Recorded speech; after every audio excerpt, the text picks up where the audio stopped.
What's up, my podcast listeners? This is your host, Rafal Matuszewski, and today we're going to talk about mobility training because I feel like it's one of those topics where people don't really understand what it really is.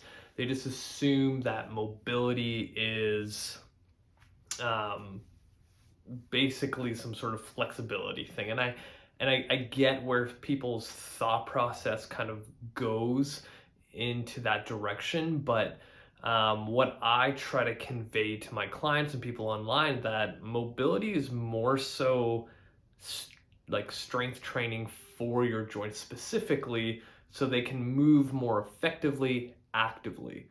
So maybe to kind of start this off, it's more so to almost talk about um, how the difference between active and passive range of motion affects everything that we do. So an example of that is if I, take my arm out to abduction and external rotation, and I try to drive my fist as far back as possible into external rotation. That's my active control from here to here, and that's where I'm like squeezing, I'm activating everything as much as possible to get that range of motion. Now, what the difference between that and passive is, say if I had someone here and they would take my arm and they would crank it as far as possible, and usually most people have more passive than active. And what I look for is when I do an assessment is what the difference is between active and passive. And there's a big gap, then that just tells me that actively I can gain so much more because my passive range of motion is a little bit further. When there's huge gaps, that's where I get concerned. That's where I go, okay, well, this person has all this range of motion that they don't control. If their shoulder goes into that range without any active control, then they probably have a higher chance of injuring themselves. Or if they get into a passive range of motion that they don't control, and they end up, doing a shoulder press, and their arm goes out into a direction where they don't actually control it, and then things end up hurting, tissues start getting injured, and the whole thing kind of falls into play in that sense. So what I'm trying to get at is, the moment that I see something like that, that's where I would want to strengthen their joint into their passive range and make it active. So technically, you become more flexible, more mobile, but you're also gaining strength at the same time. Hopefully that makes sense. So what we need to start thinking about is that mobility training is just another form of strength training. It just looks different.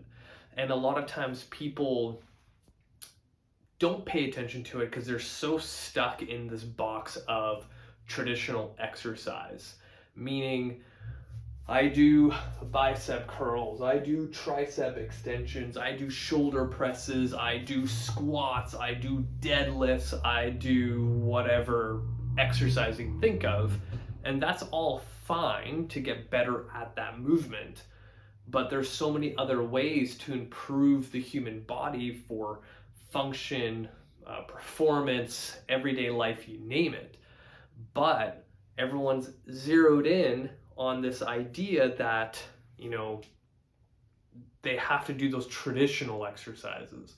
But really, when you get down to the root of how those exercises became, it's done based on old cadaver studies where they literally would pull strings through joints, and literally, like, say the bicep, and they pull the freaking string, and then the arm goes as they pull, and they're like, okay, well, the bicep does, elbow flexion and extension, so that's going to be called a bicep curl, and you can weight it. But like, your bicep, your elbow joint can not only do curls here, but it can also go on to all these different ranges at the shoulder joint while moving your elbow joint. So then why wouldn't you want to train that elbow joint in all those different ranges where your shoulder can go? And then you start realizing that our anatomy is more than just what we see in the gym every day. So now it goes into a further rabbit hole, and I think we're going to kind of go all over the place in this episode because this is something people really need to understand. And, if you don't pay attention to how this industry evolves, you get set back really quickly. Now, when you think about traditional strength, and I'm not like shitting on strength, like I still do traditional exercise. I still, use my kettlebells. I still use a barbell and everything like that. But my priority has become more joint health and joint strength compared to, let's see how much I can deadlift. And that kind of goes into my next point is, say for example, I've been doing traditional strength training where I'm doing all these lifts, and I eventually get to a point of accommodation. So say for example, I'm doing bicep curls, and I've been training bicep curls for the last 3 years, but for some reason I can't get past bicep curling 35 pounds more than 6 reps without my form looking like shit. So I hit the accommodation of how much my tissue can take on force in that line of pull doing that bicep curl. Now there's nothing left for me. That specific tissue that I'm constantly doing this thing with my elbow is done. Like there's nothing else.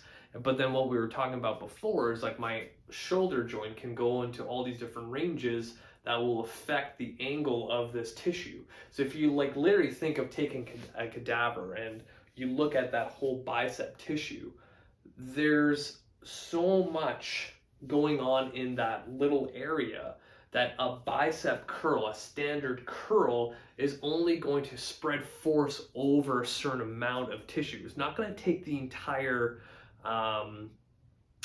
muscle to activate, right? There's no such thing as an all or nothing thing.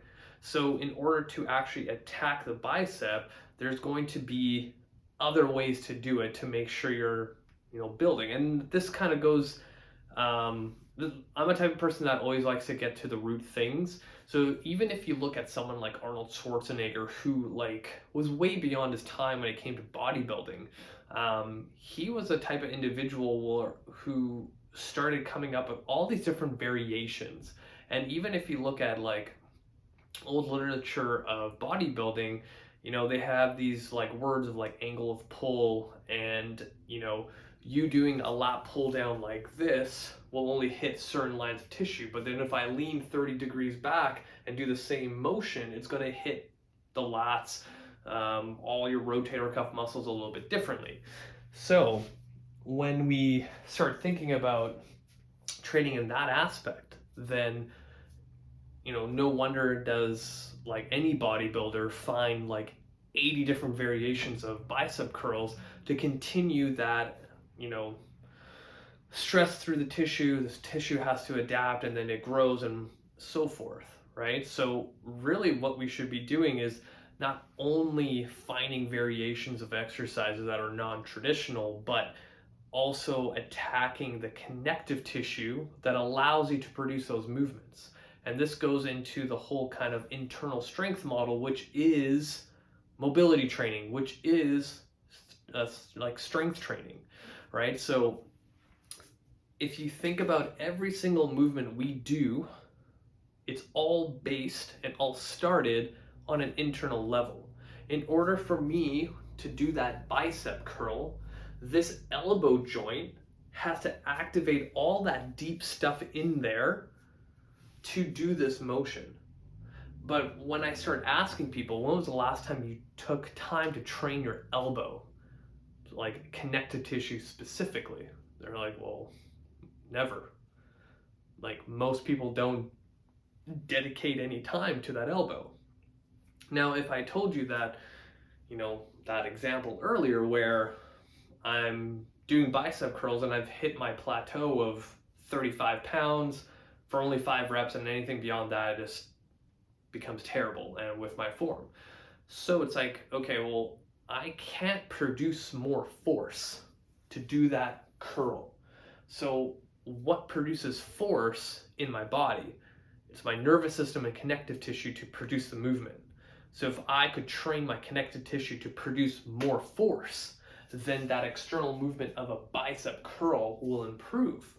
So then now it's like people should be focusing on not only traditional strength training like bicep curls, shoulder presses, deadlifts, whatever, but they should also focus on a different form of strength training for the connective tissue, aka mobility training.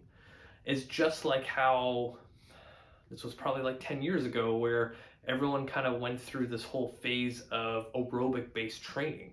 It was a facet of training that most people forgot about or didn't pay attention to. And when it came to recovery times, it was super vital. So people started doing cardio again. Like it became a whole thing. So a lot of times people kind of blend their training into one thing and then they forget about all this other stuff. And funny enough, like the other week I decided to go for a run and I haven't ran in so fucking long. It's like been ridiculous. And I remember this was like 10 minutes in, I like checked my watch. I was like, oh, my heart rate's at 194 and I'm like jogging and I was like, wow, my like aerobic base system is so underdeveloped where it used to be because most of you don't know, but I used to run marathons, halves, you name it, a lot of endurance stuff. I used to cycle a lot and I would be able to keep my heart rate in like zone 2 on a long run outside, like no problem. But the last time I did that, it was probably like 9 years ago. And then I go out for a quick 3K run around the block, and within 10 minutes, my heart rate just shot up like crazy. So now it's like, okay, well, I spent all this time doing this thing a lot. Maybe I should focus on the stuff that I suck at. It's just like when people start programming and they know that their back squat sucks compared to their deadlift, then no shit, they should probably focus more time on their back squat. It's just like anything else. So when I ask people, okay, when was the last time you trained your elbow joint, your wrist, your knees, things like that, people just look at me like, I don't even know what that means. And it's funny though, because it's like if I can improve the strength of the connective tissue at your wrists, your elbows, your knees, that transfers over to so many different exercises. Like if I took time with an athlete, client, whatever, to focus on their elbow and wrists for 6 weeks, and then we retested their bench press 1 rep max, it would go up because now we trained a system that someone's never trained. It's a new stimulus, and your connective tissue surrounding those joints are involved with set exercise of the bench press, and now it's improved. So you can already tell how tangent-y I've been on this one topic of mobility training, and really what it is strength. You're building strength just in a different way. It's just like how people tell you, okay, if you're doing reps of 1 to 3, that's power. If you're doing reps of 6 to 8, that's pure strength. If you're doing reps of 8 to 12, that's hypertrophy, and anything beyond 12 is endurance. You can kind of go in that thought process and start thinking about, doing mobility training is strength training for my joints, which is then going to support what I'm trying to achieve, right? And, if I had a runner, hell yeah, I would want to focus on all the connective tissue in their ankles, their feet, their knees, because the amount of ground and pound that happens on their body, it needs to absorb somewhere. So why wouldn't I want to influence the quality of their connective tissue in their knees, feet, and ankles? So what I'm trying to get at here, and I keep checking my camera that I'm not going overtime or if it stopped, but what I'm trying to get at here is a lot of people just assume that mobility training is just stretching, and this goes into another topic of like, does stretching work? And most people kind of fall in these categories of, yeah, I stretch out my hamstrings for like 30 seconds after a workout to stay loose. And when you go down the rabbit hole of in like any kind of stretching research, there's like a minimum time limit of like 2 minutes that you need to hold a stretch before any kind of stretch receptor turns on that waits for information. So, I always tell this to new clients where, if you ask any flexible person, like, how did you become flexible? Like, say, a dancer, and they'll tell you, like, well, before my dance practice, I would come in an hour early, put my a foot on the parallel bar, and hold it there for 30 minutes and then switch to the other side, right? So they put so much time and effort into actual stretching so they can become flexible, so they can actually influence their tissue at a cellular level. But you holding your hamstring or your quad in a stretch for 30 seconds after a leg workout is probably not going to do anything. And then a lot of people will say, like, oh, I'm super tight in this area. And then I kind of start educating people that, tightness is a feeling that your nervous system has developed for some sort of purpose. Sometimes when people come to me and they have super tight hamstrings, and we go through their kind of like medical history, and they tell me that, they pulled their back out before, they've had a herniated disc, blah, blah, blah, and the list can go on. So in my head, I'm like, okay, well, most likely your nervous system has developed this tightness around your hamstrings to ensure that that doesn't happen again. It's like protecting you, right? But if you've already kind of gone past that acute phase of that back injury, that tightness is there for no reason. So now we need to influence that tightness to be not tight and have more functioning hamstrings, because down the road, that tightness is probably going to influence something else, and something else is going to start hurting. So where I'm trying to get at here is people need to stop thinking that, mobility training is just pure stretching. Like when I take someone through a Kinstretch workout for the first time, they literally tell me that it's the most difficult thing they've ever had in their life, because it's, once again, kind of touching on the point in the very beginning of this video, is, we're trying to improve your range of motion actively, meaning you need to have strength in that range to get there, so you become more flexible but more strong at the same time. So if I, going back to that first point, get my external rotation like actively was here, but passively I can go back here, and I train myself to get all the way back here actively, the next time I decide to throw a ball or go catch something, because I have that active range, the chances of me hurting the tissue surrounding my shoulder doing things in these ranges is quite low, because I actively have that control.